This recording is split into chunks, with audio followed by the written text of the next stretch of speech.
Welcome back, brothers and sisters. I am Braden. This is Langley Outdoors Academy, and thank you for stopping by.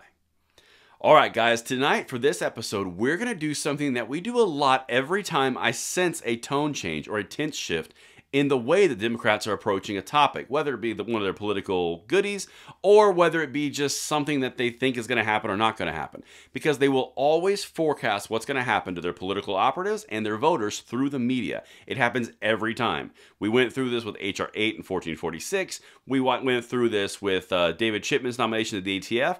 I'm going to walk you through it in a second. But what's really important here is the New York Supreme case law, which is due in like end of May into June. We're starting to see numerous occasions of Democrats, particularly in New York, coming out and softening the blow and softening the ground because they know impact is going to happen. This is really important because when they signal things like this, they know something they're not saying and they're trying to prepare their readers, their voters, their constituents.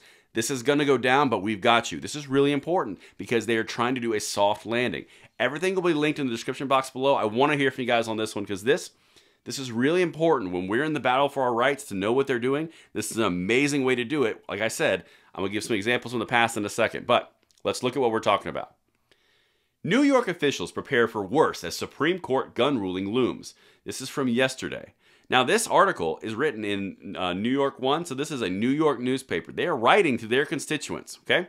Now, keep in mind, 2 or 3 days ago, Eric Adams came out, the mayor of New York City, openly said, "Be very afraid," that's a quote, "and New York will be in peril when this decision comes down." Then he went through all the things that they're going to do to prepare for the impact. Really important because now we've got another one with different Democrats on here. And these are leading Democrats. Really, really important.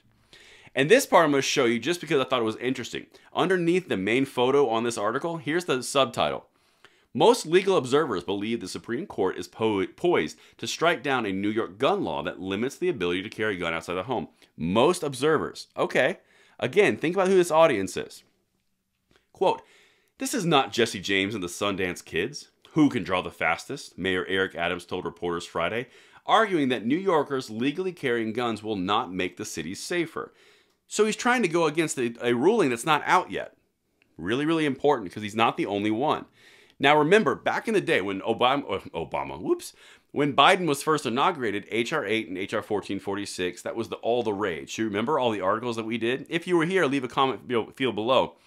But we talked about political ads, or political articles, USA Today articles, CNN articles. All of it was the Democrats posturing from a position of strength. We're going to get it. We're going to get it this time. Common sense gun reform. And when it didn't go anywhere, when Schumer got egg on his face, it kind of toned into, well, we're going to work behind the scenes and see if we get some Republicans on board, and Chris Murphy's on it.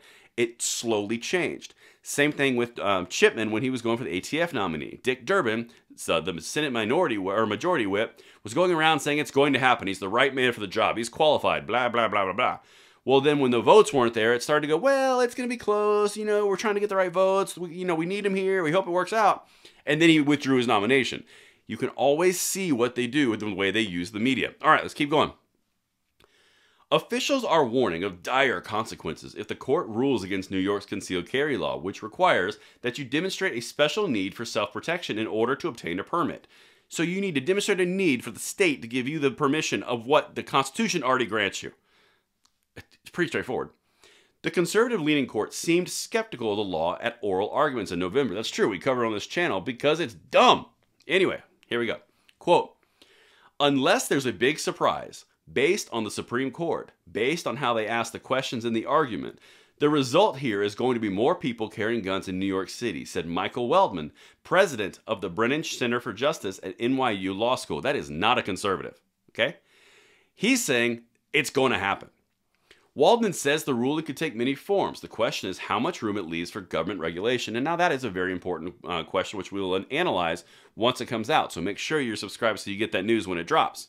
Quote, "They could say you don't need a permit at all," he said. "They could say you have to do what a lot of other states have done, which is basically say you need a permit, but anybody who asks for it gets the permit. That means it's a shall issue.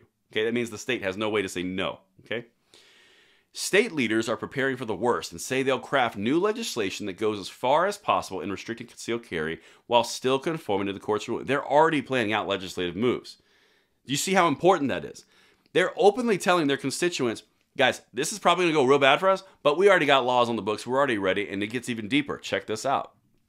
Quote, I'm not expecting any great news from the Supreme Court, said State Senator Michael Guarneris, a leading Democrat. Quote, we're not going to just sit back at a time of increasing gun violence and not react when the Supreme Court puts us in greater danger than we're already in. So you can rest assured the legislature will move very quickly. That's a leading Democrat. You now have leading Democrats across the board all singing the same tune to different media outlets, softening the landing and prepping their viewers and their constituents that this is going to go down, but they have a plan. That last part, rest assured the legislature will move very quickly, and we're going to cover every ounce of it right here on this channel. And I got one more, and this just goes to show you that Eric Adams is a liar when he says he respects the Second Amendment. Mayor Adams, who has made removing guns from the streets a top priority, refuted the notion that law-abiding gun owners could deter crime.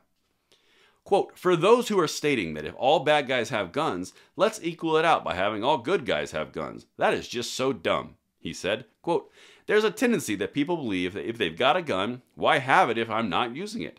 That's just the mindset of carrying a gun. False, by the way. We have to get rid our streets of guns from good guys and bad guys. Complete absolution gone. And that's why I say he's a liar, because that's not what he said previously. Anyway, the whole point of this video is they are prepping the ground. They are softening the landing. Let me know if you guys see that as well. If it's similar to what they've done in other examples, like I said in this video, let me know what you think, and I'll see you tomorrow morning on the bullet points. I'm Braden. See you later.